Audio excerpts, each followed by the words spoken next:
who come here to shine the Olympic light. On the first day of Olympic competition, it was Tibetan activists who competed for the world's attention, staging a die-off in Tiananmen Square. Among the group, 24-year-old Montrealer Chris Schwartz. Today is to speak up in solidarity with the people of Tibet who have been silenced by the Chinese government. As plainclothes police officers lead them away, Chinese tourists hurl water bottles and abuse. Schwartz and the others are eventually deported. Another Canadian, also in Beijing for the Tibetan cause, contacted CTV News, saying she was being followed.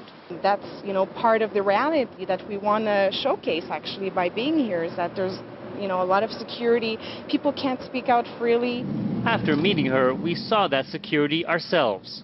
We just finished an interview with a member of Students for a Free Tibet and have just gotten into our vehicle, and we've noticed that a black car right behind us has been following our every movement.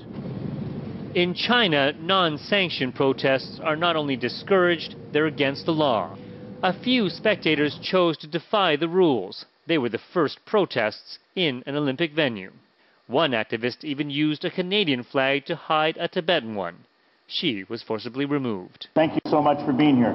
All this came as Canadian politicians were holding a reception, trying to warm relations with Chinese counterparts. Making these political statements on other issues, and for the Canadian flag to be used in that way, of course, I'm disappointed.